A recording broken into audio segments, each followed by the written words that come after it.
For almost a year, athletes have put their Olympic dreams on hold because of the global pandemic. They've had to adapt and find new ways to train. This is how I'm training for Tokyo in quarantine. Hoping the 2021 Olympics will take place. But now, with less than 6 months to go, uncertainty is growing. There have been rumors the Games will be canceled as global cases surge and new variants raise concerns. It's left some wondering whether vaccines can save the Games if athletes jump the line.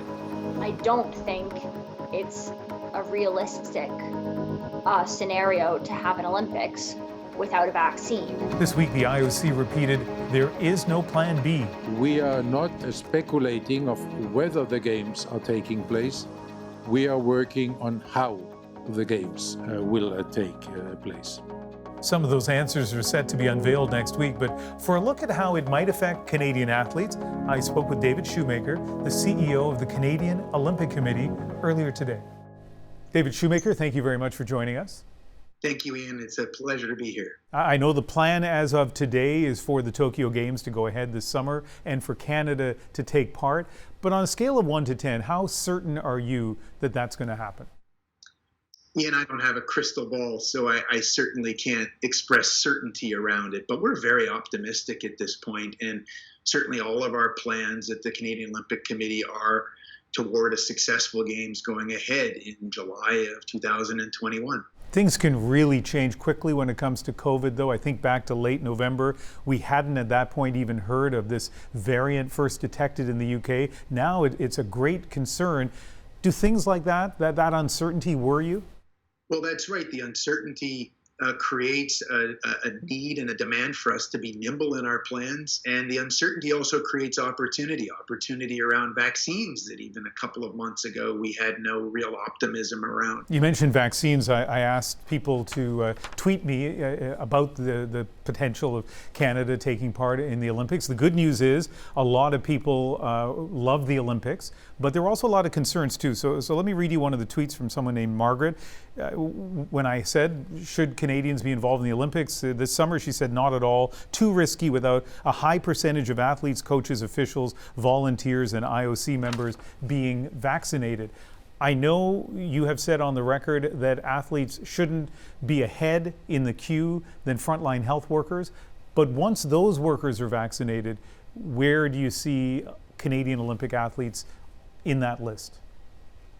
I'm glad you mentioned that, and it's certainly very important to me and to all the Canadian athletes. I'm sure you've seen many Canadian athletes have been outspoken about the importance of vaccinating those most vulnerable and frontline workers here in Canada first. And then we'll see. It means it's dependent on so many considerations, including the effectiveness of vaccines against the new variants and including their effectiveness against retransmission. And so we'll wait our place in line.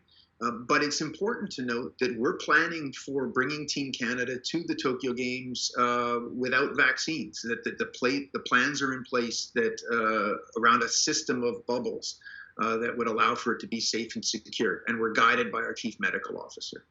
Will it be safe for those athletes if they go to Tokyo without vaccines? We have a very high degree of confidence in the Tokyo organizers, in the IOC, in the medical experts, that countermeasures are being put in place to keep not just the participants in the Games, but the people in Japan and in Tokyo more closely safe in the strong event and strong likelihood that the Games will go ahead. Has the COC spoken to the federal government or any other level of government about where athletes would be in the queue for a vaccine? Well, we've spoken to the government and relayed the IOC's desire for us to have our team vaccinated prior to going to Tokyo, and they've recognized that we've got a need. Certainly, when athletes and all Canadians were to travel internationally under these circumstances, a vaccine would be preferable. But so you'd be below frontline health workers. Where do you think the athletes are going to be in that queue? It's so hard. It's so hard to speculate at this point, but for sure, those most vulnerable the frontline workers have to come first, and then we'll see.